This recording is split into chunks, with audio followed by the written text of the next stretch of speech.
Ustedes no tuvieron clases después de conmigo, ¿verdad? El lunes pasado no tuvimos luego.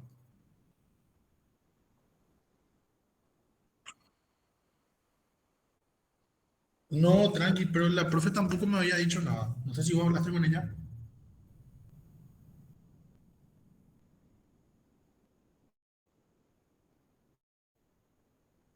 Mm, súper. No, no, como ella no me dijo nada tampoco el lunes, yo pensé que no íbamos a tener, no sé por qué. Asueto.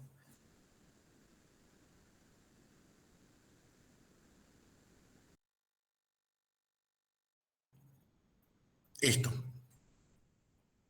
Y habíamos quedado hasta acá. Diseño por encuesta. Entonces hoy retomamos los diseños por encuesta, los diseños observacionales y arrancamos con el diseño cualitativo también. Si es que nos da el tiempo ahora. Igual es medio, parece medio corto. Bien, entonces dentro del diseño por encuesta, eso depende mucho. O sea, hay otras dos categorías. La primera categoría es según el tipo de cobertura de la población, donde tenemos las encuestas censales y las encuestas muestrales. En las encuestas censales, lo ideal es aplicarle a toda la población, como el censo, ¿sí? Entonces, es ahí donde de repente no es tan conveniente, ¿verdad?, utilizar las encuestas censales porque se trata de toda la población. En cambio, en las encuestas muestrales, ahí sí ya se trabaja con una muestra, ¿sí? Como su nombre dice, las muestrales, se trabaja con una muestra. ¿Qué es lo que nosotros de repente hacemos, o lo que nosotros sí hacemos, ¿verdad?, dentro de nuestras tesinas, nuestras investigaciones? ¿Se está grabando? Sí.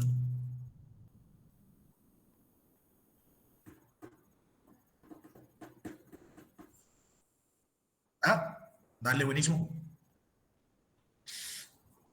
Bueno, entonces, las encuestas muestrales son esas, donde nosotros en vez de aplicarle a toda la población, le aplicamos a una muestra. Y acá, ojo que las muestras deben tener siempre o cumplir siempre todos los requisitos que nosotros ya veníamos hablando anteriormente, ¿sí? Que deben ser representativas, tenemos que atender también el cálculo del tamaño muestral, ¿sí? Y la selección de la muestra.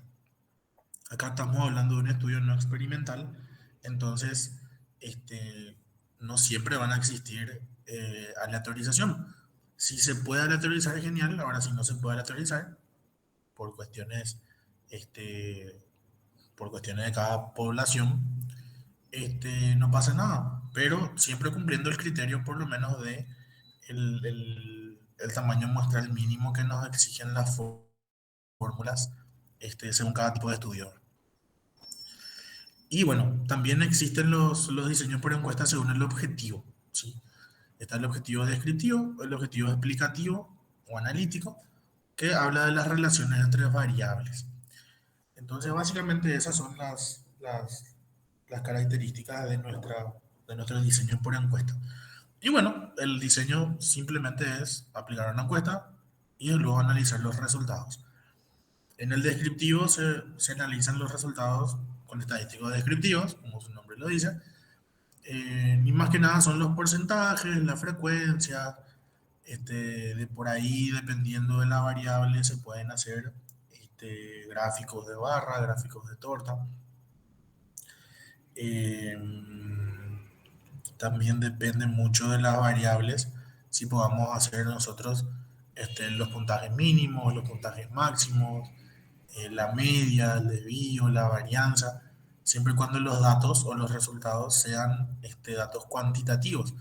Ahora, si los datos son cualitativos o las respuestas son cualitativas, sí ya tendríamos que hablar de frecuencias y porcentajes, ¿sí?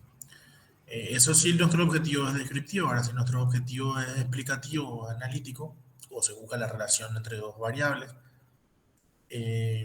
o la comparación entre dos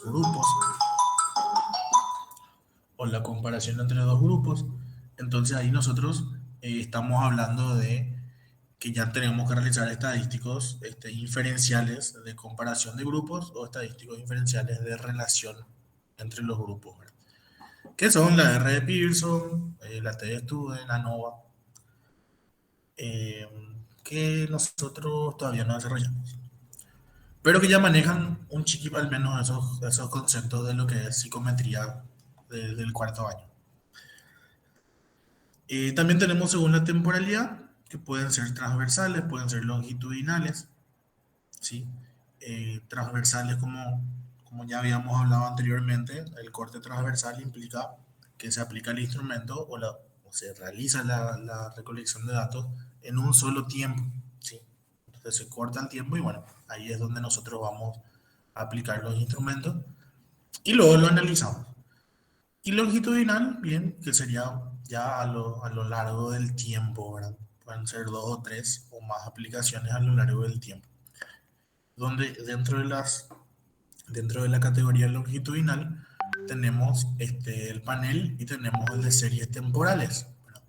El panel menciona que mide el cambio producido en los sujetos de la muestra de modo individual a lo largo del tiempo, ¿sí? El cambio bruto. Y las tendencias o series temporales identifican el cambio o miden el cambio, falta una M, miden el cambio en el mismo tiempo, perdón, en el mismo tipo de población a lo largo del tiempo. Es un cambio neto. Son como encuestas transversales repetidas en distintos momentos temporales, pero con muestras de sujetos equivalentes extraídos de la población bajo estudio, pero compuestas por participantes distintos. ¿Cuál sería la diferencia? Que en el de panel nosotros aplicamos varios o realizamos varias mediciones a lo largo del tiempo, pero con las mismas personas, con la misma muestra, ¿sí? Entonces nosotros ahí podemos identificar el cambio de toda la población, perdón, de toda la muestra, así como también nosotros podemos identificar el cambio individual de cada uno de los participantes, ¿sí? El cambio individual de cada uno de los participantes, porque son las mismas personas. Entonces vamos a tener un test y un retest, una aplicación uno y una aplicación 2 y vamos a poder ver cuánto cambió, si es que cambió, o cuánto no cambió, si es que no cambió, las puntuaciones de la misma persona en sí. En cambio, en el de tendencia o series temporales, se realiza lo mismo, pero se cambia la población, ¿sí? Se realizan varias mediciones, pero a grupos diferentes, a muestras diferentes. Entonces ahí nosotros podemos ver el cambio que existe dentro de la población. Como son muestras diferentes, ¿sí? Eh, revisamos nosotros o analizamos nosotros el cambio dentro de la población. Eh, y a eso se le llama cambio neto, ¿sí? Y el cambio bruto sería a cada uno de los sujetos. Luego tenemos lo que es según la estructura poblacional, ¿sí? Encuestas sobre la misma muestra y encuestas sobre muestras distintas. Eh, y eso es muy similar, ¿verdad? Es muy similar porque lo que son de muestras a la misma muestra, se le va aplicando siempre el mismo instrumento de recolección, la misma encuesta, siempre las mismas personas. Y en lo que es muestras distintas, nosotros vamos a ir aplicando dentro de la población a pequeñas submuestras, todas diferentes, ¿sí? Luego tenemos lo que es el metaanálisis, que el metaanálisis implica analizar estudios anteriores. Entonces es como que yo voy recolectando muchos estudios anteriores, muchos antecedentes, y de acuerdo a eso, yo voy analizando los resultados obtenidos en cada uno de los estudios y bueno, ahí voy realizando mi metaanálisis. Eh, es una recolección de estudios anteriores y de los resultados anteriores también vamos a trabajar en cuanto a eso, ¿verdad? Bien, entonces los diseños por encuestas vemos que tienen, según el tipo de cobertura de la población, que pueden ser censales, donde se trabaja con toda la población, las encuestas muestrales, donde se trabaja con una muestra, ¿sí? La muestra siempre cumpliendo todos los criterios como para que puedan ser representativos, ¿verdad? De la población. Eh, Después tenemos según el objetivo, que puede ser el objetivo descriptivo, un objetivo descriptivo o un objetivo explicativo o analítico, ¿sí? Donde vamos a buscar nosotros las relaciones entre variables o las comparaciones según un grupo. Luego tenemos según la estructura temporal, que pueden ser transversal o longitudinal, eh, donde los transversales son cuando se recolectan los datos en un solo periodo de tiempo, y los longitudinales son cuando se aplican en más de un solo periodo, ¿verdad? O sea, en varios tiempos diferentes. Y dentro de los longitudinales tenemos el de panel, que implica o que se buscaría dentro del diseño por panel, se buscaría ver el cambio que existe o que se dio en cada uno de los participantes. Porque tenemos un test, tenemos un retest, tenemos la medición uno y la medición 2. Entonces, ¿qué tanto varió su puntuación eh, entre las dos aplicaciones? Y la tendencia o series, si bien no se trabaja con la misma muestra, ¿sí? Se trabaja con muestras diferentes, pero las muestras obviamente siempre extraídas de la misma población, ¿verdad? Este, entonces son como encuestas transversales, repetidas en distintos momentos temporales, pero con muestras de sujetos equivalentes, extraídos de la población, o sea, de la misma población, pero compuestas por participantes distintos. De eso trata, sí. En realidad es más como el panel, ¿sí? O sea, decir que es transversal, pero en diferentes momentos, es decir que es como el panel, ¿verdad? A pesar que el panel siempre va a ser varias mediciones. Entonces, capaz diga por eso que son como las transversales. Porque es una sola medición a una muestra, otra medición a otra muestra, otra medición a otra muestra, otra medición a otra muestra. Y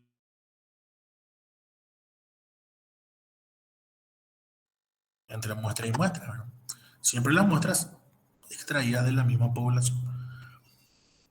Tenemos según la estructura poblacional, que pueden ser sobre la misma muestra o distintas muestras. Y el metaanálisis, que trata de antecedentes, o sea, de estudios ya realizados. Nosotros de esos estudios ya realizados vamos a extraer algunos datos importantes y de acuerdo a eso vamos a ir haciendo nuestro análisis correspondiente, ¿no? Bien, ¿preguntas acerca del diseño por encuesta?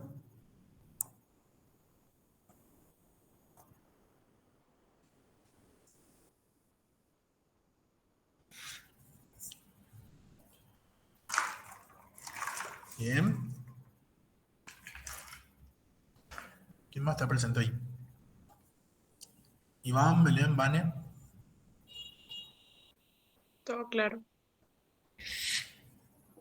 Súper.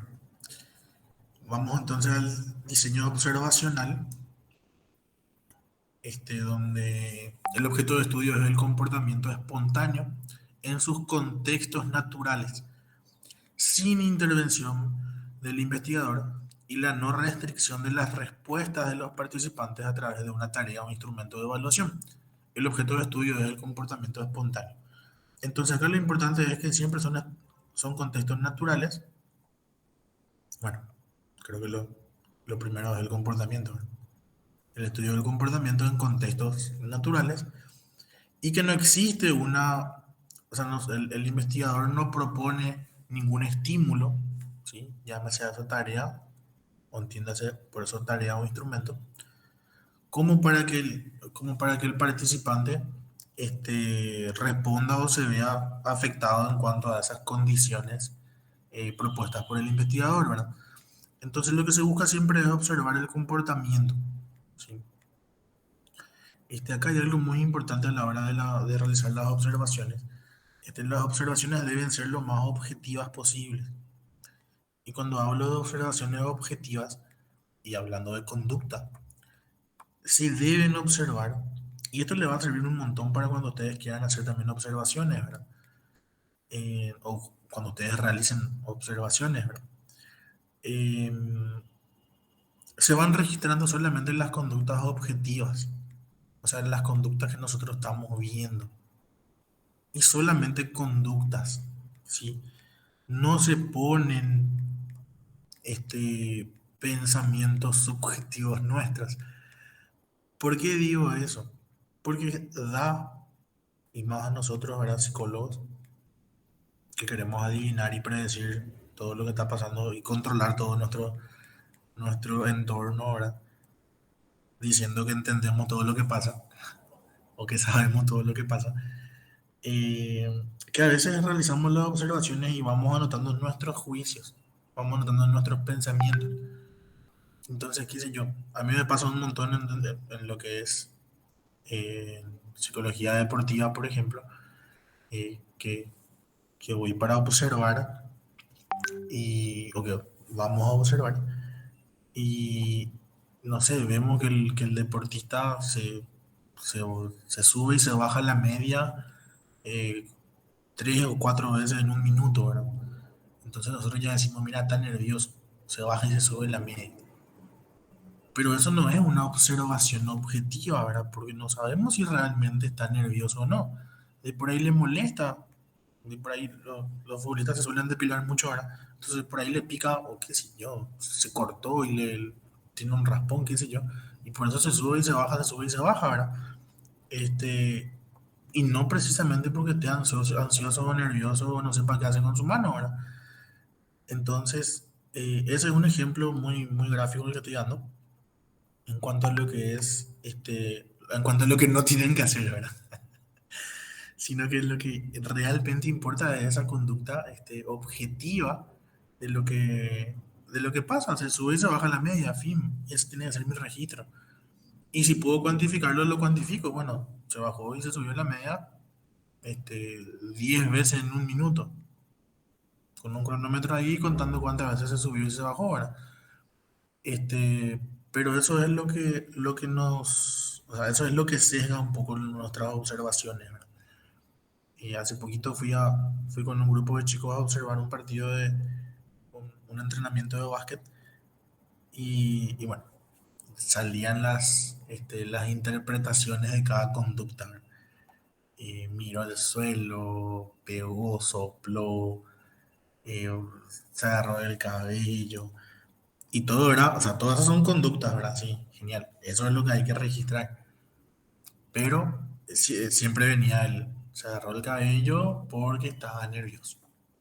Miró el cielo porque tal cosa. Pegó el parquet porque se frustró.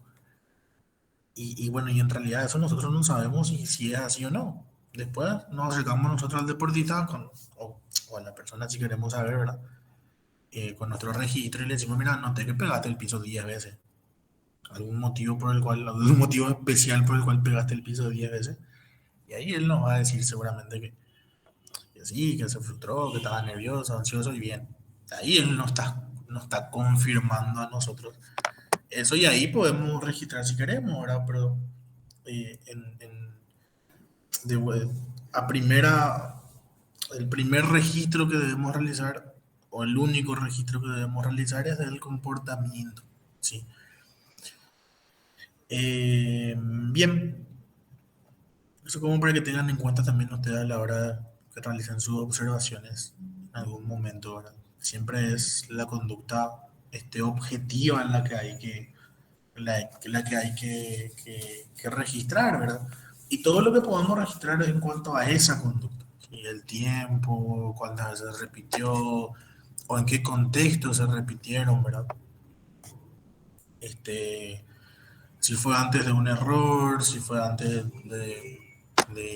qué sé yo, de un acierto. Entonces, eso también nosotros vamos a ir, podemos registrar como para tener más información acerca del contexto y bueno, que nuestras conclusiones sean lo más veraces posible, ¿verdad? Bien, Anguera en 1988 menciona lo siguiente, ¿verdad? Como un procedimiento encaminado a articular una percepción deliberada de la realidad manifiesta, con una adecuada interpretación, captando su significado de forma que mediante el registro objetivo, sistemático y específico de la conducta generada espontáneamente de un determinado contexto, y una vez que se ha sometido a una adecuada codificación y análisis, nos proporciona resultados válidos dentro de un marco específico de conocimiento. Entonces, esto es lo importante, ¿verdad? Que tiene que ser adecuada la interpretación de las observaciones que vamos realizando nosotros. Y una adecuada interpretación no es, está nervioso, por eso pegó el piso, ¿sí? No sabemos. Puede ser que sí, puede ser que haya muchas probabilidades de que sí, pero eso es exclusivamente lo que yo estoy pensando, ¿verdad? No sé si realmente él está nervioso o no. De por ahí puede ser que esté ansioso, de por ahí puede ser que, qué sé yo, pegó el piso porque el piso le dijo algo, entonces le pegó al piso, no sé, puede ser.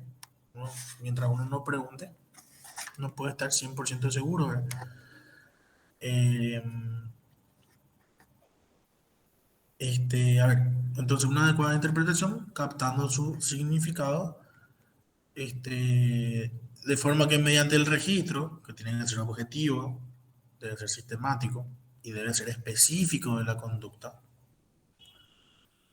nosotros podamos hacer una codificación adecuada y un análisis correcto, para que eso nos dé resultados válidos. Entonces de eso trata realizar un diseño observacional. Bien, ¿consultas? Ninguno. Bien. ¿Alguna vez realizaron ustedes observaciones? Creo que Sí, en segundo año. en el segundo año y creo que en primero también se hacía antes, no sé si ahora se sigue haciendo con la profe Livian. Este, ya realizaron, o sea, ya tienen experiencia con las observaciones entonces. Y seguramente si ahora revisan sus observaciones de ese segundo año, se van a dar cuenta que tendemos a explicar el porqué de nuestra conducta, ¿verdad? O de la conducta observada. Cuestión es que, bueno, hay que ir puliendo porque se tiende a, ¿sí? Se tiende a querer adivinar conductas de otras personas, ¿verdad? En el día a día luego también pasa lo mismo. Bien, ahora sí arrancamos con el diseño cualitativo, donde tenemos lo siguiente, ¿sí? Dentro de lo que es el diseño cualitativo, tenemos mucha diversidad y particularidad, ¿sí? ¿Por qué? Porque se concibe la realidad desde múltiples perspectivas. Una de sus características es la de ofrecer una comprensión a estas particularidades. Una de las grandes diferencias entre lo que es el enfoque cuantitativo y lo que es el enfoque cualitativo es justamente esa, ¿sí? Nosotros dentro de lo que es lo cualitativo buscamos, buscamos la mayor sí, la mayor extensión, o buscamos abarcar lo más que se pueda en cuanto a lo que es una población, ¿verdad? Entonces, queremos trabajar con todo el país y bien, tratamos de que toda la selección de la muestra y qué sé yo, y todos los resultados se puedan generalizar a todo el país, ¿sí? A todo el territorio paraguayo. Porque eso es lo que buscamos extensión, pero no buscamos profundidad. Acá no hay palabra profundidad, no creo que no hay profundidad. Pero no buscamos profundidad, ¿sí? Sino que buscamos simplemente tener un resultado que se pueda generalizar a toda la población. Fin, ¿sí? En cambio, con los diseños cualitativos, nosotros buscamos lo contrario. Nosotros no buscamos trabajar con todo el país, sino buscamos trabajar con grupos pequeños eh, que no se puedan generalizar los resultados, sino que simplemente trabajar con ese grupo pequeño que elegimos, pero sí ya buscamos profundidad. Sí buscamos nosotros comprender cada una de esas características, cada una de esas particularidades que se da dentro de ese pequeño grupo, ¿sí? Conocimiento ideográfico El tipo de conocimiento es de carácter ideográfico, no nomotético, que es el estudio de las leyes generales, ¿verdad? Entonces buscamos nosotros algo ideográfico, ¿sí? Un conocimiento ideográfico. Carácter transformador, el investigador se propone mejorar las prácticas de los individuos con lo que investiga. Claro, siempre buscamos solucionar problemas, inconvenientes, en este caso habla de prácticas, pero siempre buscamos mejorar algo, ¿sí? Entonces, al investigar un pequeño grupo, una pequeña población, nosotros vamos a proponer algunas mejoras en cuanto a las prácticas o a las actividades o las conductas de esa población a la cual estamos investigando. El proceso es inductivo, así como el proceso es deductivo dentro de lo cualitativo, dentro de lo cuantitativo, acá es inductivo, ¿verdad? Es lo contrario. Entonces los investigadores desarrollan conceptos, interpretaciones y comprensiones partiendo de pautas de datos. Bien, entonces vamos a desarrollar esos conceptos, esas interpretaciones, siempre partiendo de datos, de pautas de los datos. Es holística porque busca la comprensión del todo y utiliza múltiples perspectivas para hacerlo, aún buscando esta comprensión global. A lo que se atiende fundamentalmente es la particularidad de un determinado fenómeno. Entonces nosotros vamos siempre trabajando desde cada comportamiento o cada situación o cada contexto como para comprender el por qué, o sea, por qué se da ese contexto, ¿sí? O qué produce ese contexto, o cómo reaccionan después de dicho, dicho estímulo o dicha situación, ¿verdad? Pero siempre buscamos nosotros el todo, ¿sí? Buscamos la comprensión del todo dentro de lo que es el diseño cuantitativo. Nosotros no buscamos comprender, sino que buscamos más que nada describir el porcentaje de este, mencionar cuál es la relación que existen entre dos o más variables, decir que el grupo tiene mayor nivel de ira, mayor nivel de agresividad o mayor nivel de adicción, en fin. Y decimos, bueno, las mujeres tienen mayor nivel de depresión que los hombres, terminó ahí. Pero no buscamos nosotros comprender por qué, o entender por qué, o explicar el por qué las mujeres tienden a tener mayores niveles de depresión, por ejemplo. Dentro de lo cuantitativo. Ahora, lo cualitativo sí se busca esa comprensión de cada uno de los acontecimientos que vamos registrando o que vamos observando. Es participativo el investigador, sí, la persona que investiga, ¿verdad? Se sitúa dentro del contexto y siendo sensible a él, genera un compromiso humanista debido a la cercanía del investigador. Eh, hay observaciones o hay tipos de estudios donde el investigador forma parte del grupo y participa activamente dentro de lo que es el contexto o el grupo en sí. Y otros tipos donde el investigador no, o sea, si bien está dentro, no debe influir o no participa de lo que es el estudio, ¿verdad? Sino que observa desde afuera. Eh, pero sí hay una participación, ¿sí? O sí debe haber una participación por parte del investigador o de los investigadores. Las fases son estas, son 5 fases. La fase de la planificación, que es seleccionar el sitio, seleccionar la estrategia, hacer una triangulación metodológica, la preparación del investigador, donde seleccionar el sitio implica que van a seleccionar dónde se va a realizar la investigación y cómo se va a acceder a los participantes, ¿sí? Es importante considerar la adaptación y la adecuación de la presencia del investigador al contexto. Eh, Bien, es donde vamos a realizar, ¿sí?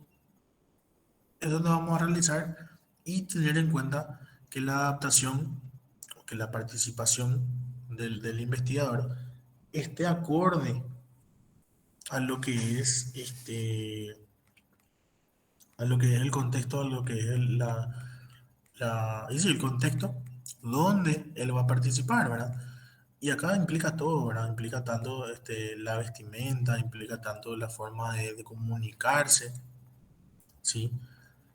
Donde se tiene que adaptar de todas las maneras posibles, porque para no generar esas barreras, ¿sí? No sé, imagínense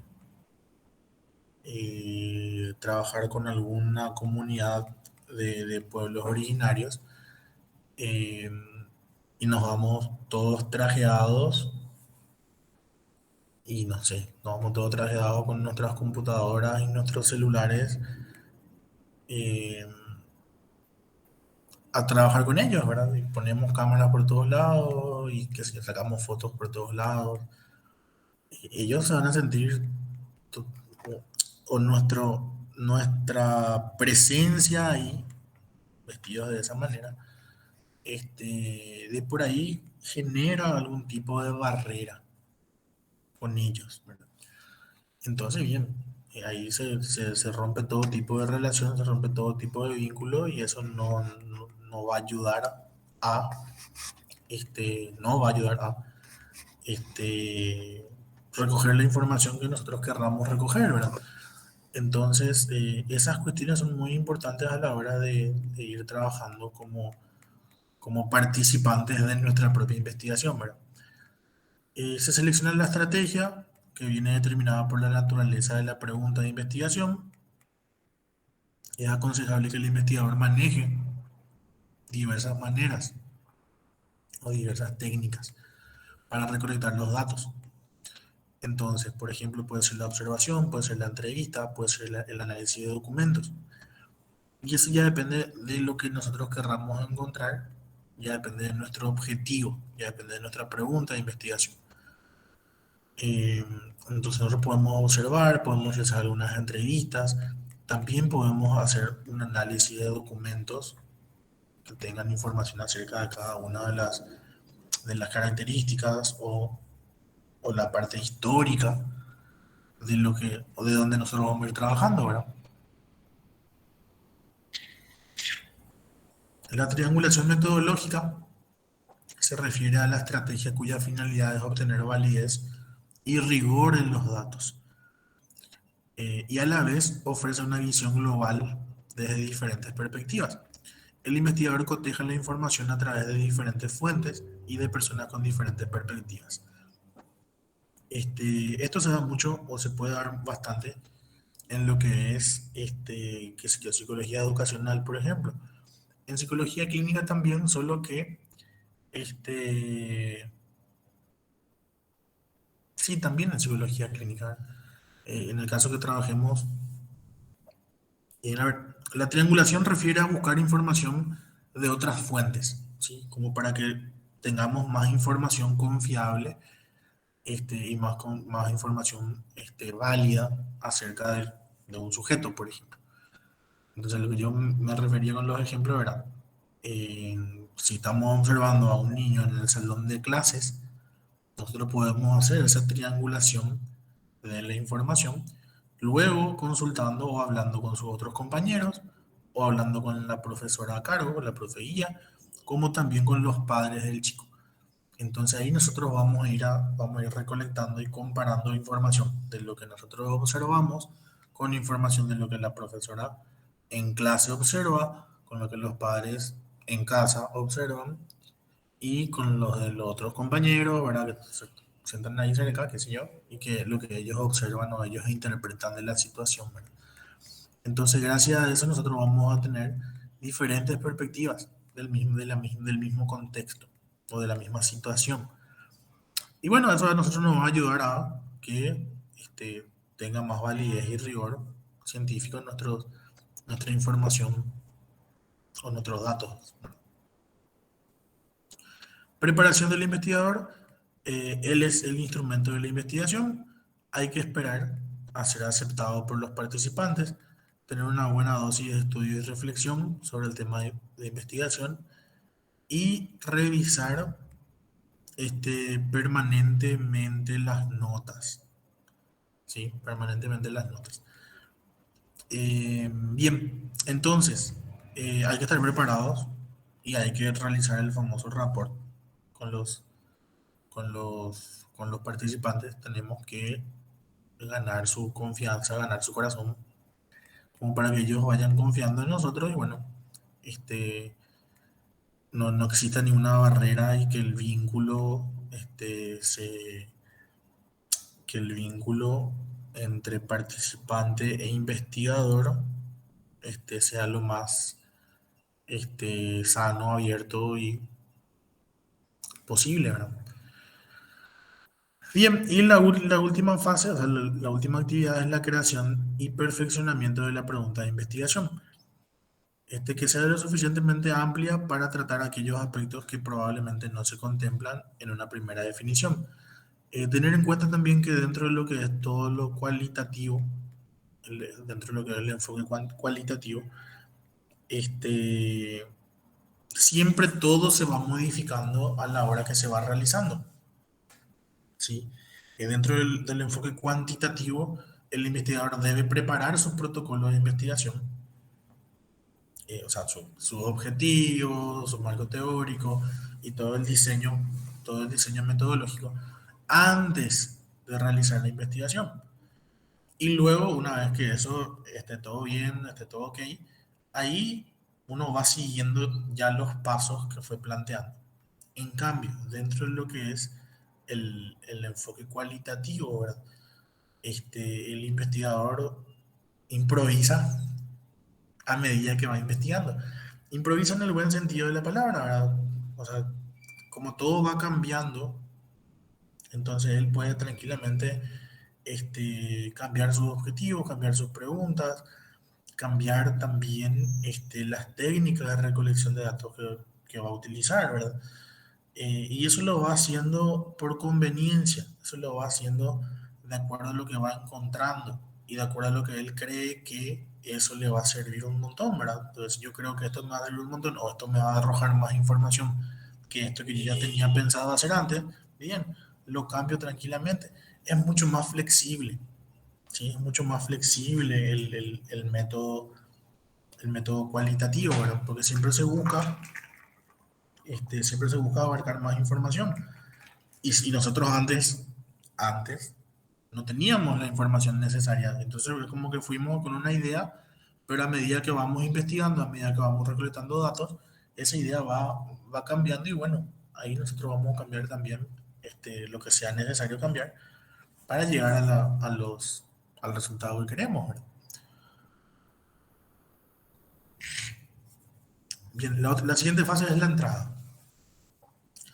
Implica un acercamiento a los participantes y es necesario familiarizarse con ellos y con el escenario. Se realiza un muestreo. Los criterios para realizarlo son distintos al de la aleatoriedad, no son seleccionados por su representatividad demográfica y dependerán del objetivo de la investigación. Entonces, claro, nosotros acá vamos a realizar el muestreo según a nosotros nos interese o según les interesa a o nos interesa a nosotros para poder cumplir nuestros objetivos. Acá no hay aleatoriedad, acá no hay representatividad, porque no estamos trabajando con una población muy amplia y nosotros no queremos generalizar nuestros resultados. Entonces, siempre va a depender de los objetivos que nosotros tengamos. Y bien, acá vienen el muestreo teórico, por ejemplo, que habla de si el objetivo es generar una teoría o hipótesis. Seleccionamos casos que representen todas aquellas propiedades del fenómeno que sean relevantes para la generación de estas, con dos estrategias complementarias. Seleccionar los casos que permitan obtener las propiedades básicas o comunes en todos los casos. Seleccionar casos tan diferentes entre sí que den oportunidad de obtener matices y diferencias importantes entre ellos. Entonces, de acuerdo a la teoría que nosotros querramos realizar, ahí nosotros vamos a utilizar, o podemos llegar a utilizar estas dos estrategias. O seleccionamos todos los casos iguales para que a través de eso podamos sacar nuestra conclusión, nuestra teoría, o seleccionar casos diferentes entre sí y que eso pueda dar diferentes hipótesis o diferentes conclusiones, ¿sí? Eh, pero siempre nos basamos dentro de lo que es la teoría, siempre nos basamos dentro de lo que nosotros queremos concluir o queremos realizar una teoría o alguna hipótesis. Luego tenemos el muestreo por conveniencia, ¿sí? Cuando la característica principal es buscar la disponibilidad de los participantes. Tenemos el muestreo a propósito, cuando lo que se busca son participantes con una característica determinada. Tenemos el muestreo bola de nieve, que es cuando se quiere acceder a poblaciones atípicas o de difícil acceso. Esto nosotros ya manejamos un poco los conceptos en lo que son los muestreos no probabilísticos. ¿Por qué? Porque en los muestreos probabilísticos no se busca aleatoriedad, ¿sí? No se busca aleatoriedad. Entonces, por eso son los mismos tipos de muestreo.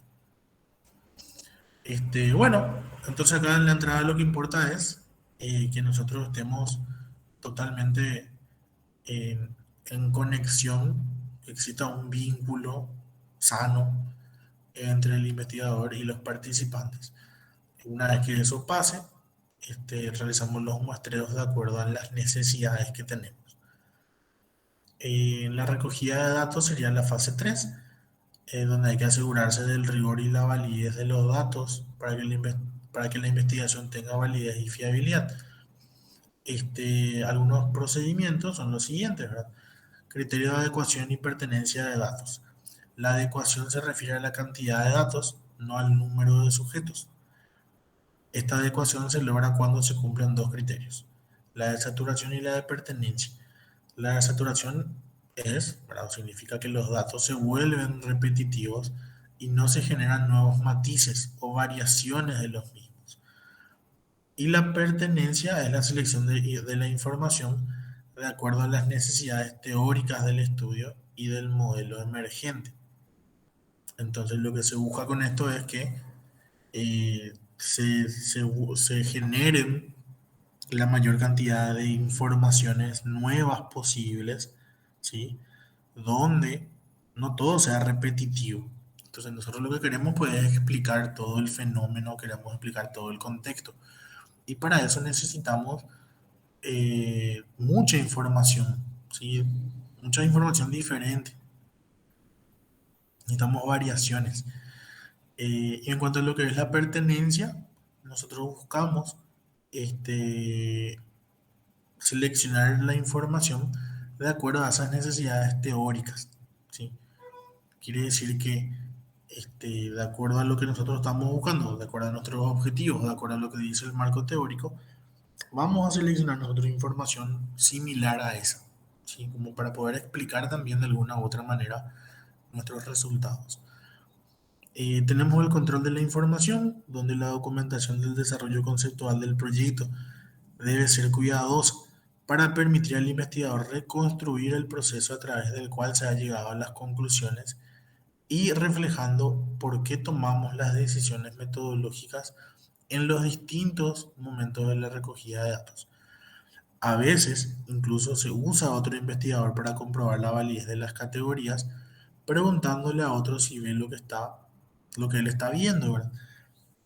Y acá es muy importante y a veces se suele hacer, también en la parte cuantitativa se suele realizar, no es tan necesario, pero se suele realizar, que otra persona haga la recolección de los datos, ¿sí? Entonces no está o no va a existir el sesgo del investigador a la hora que va recolectando o que va observando, por ejemplo. Entonces, otra persona se hace cargo de esa recolección sin, sin que sepa, sin que sepa cuál es el objetivo real de la investigación. Entonces yo les digo, les doy, bueno, está la plantilla, anda a observar esto, por ejemplo. O estas son las preguntas que tenés que realizar para la entrevista y les doy a ustedes como para que ustedes vayan. Ustedes van y simplemente completan la planilla y simplemente completan lo que van observando, sin saber cuál es el objetivo real, ¿sí? ¿Por qué? Porque si yo ya sé el objetivo y yo otra vez voy a observar, este, puede que se tire un sesgo dentro de mis observaciones. Y lo que se busca es tratar de eliminar todo tipo de sesgo, ¿sí? Y eso se suele hacer bastante, en, tanto en las cualitativas como en las cuantitativas también, ¿verdad? A pesar de que en las cuantitativas, siempre y cuando no haya entrevistas, igual es bien objetivo porque, bueno, la otra persona va completando, ¿verdad? Pero si hay entrevistas o si hay, o si hay entrevistas o si hay observaciones, sí sería bueno que vaya una persona que esté limpia en cuanto a lo que es. Bueno, esté metida dentro de la investigación, no maneje la investigación, ¿sí? Verificación del estudio con los participantes. El modelo resultante debe ser devuelto y presentado a los participantes. Bien, luego tenemos lo que es la retirada, aunque la recogida de datos no está del todo terminada.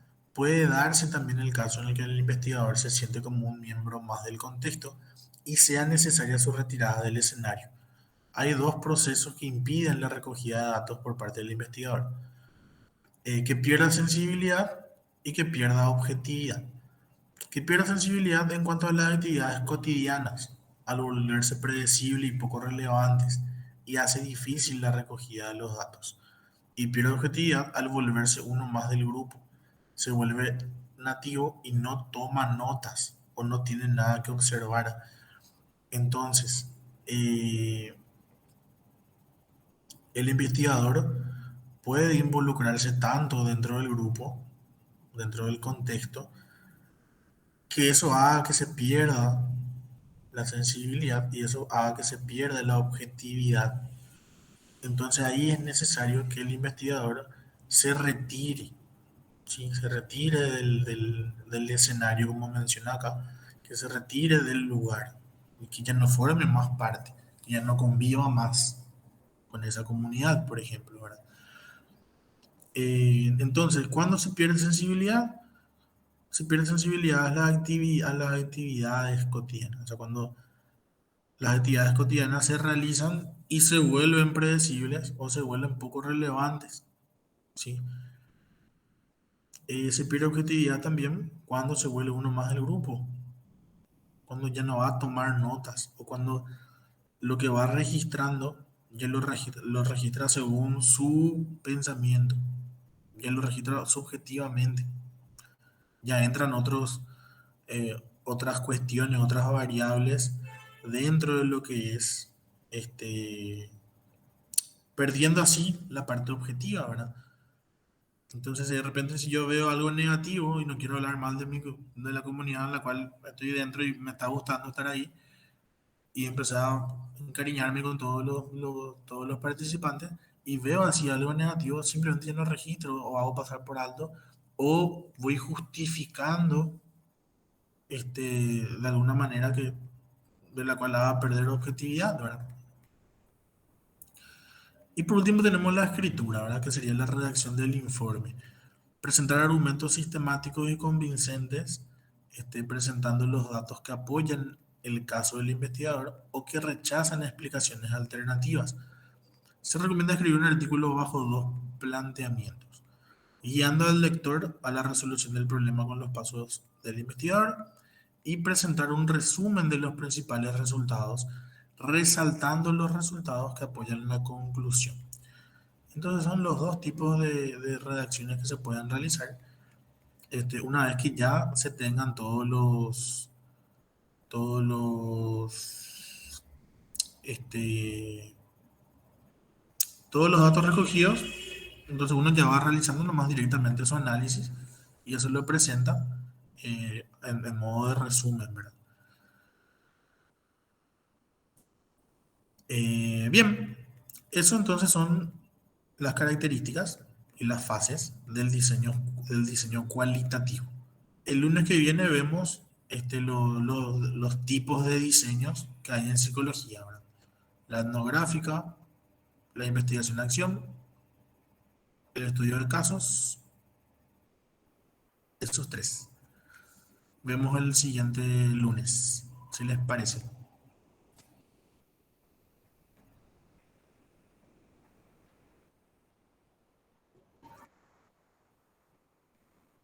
Así es, porque ya tienen psicometría dentro de poco, me parece. Buenísimo. Quedamos entonces para el siguiente lunes. Dale, dale. Saludos al profe Nico. Dale, dale. Quedamos así. Dale, dale. Chaucito.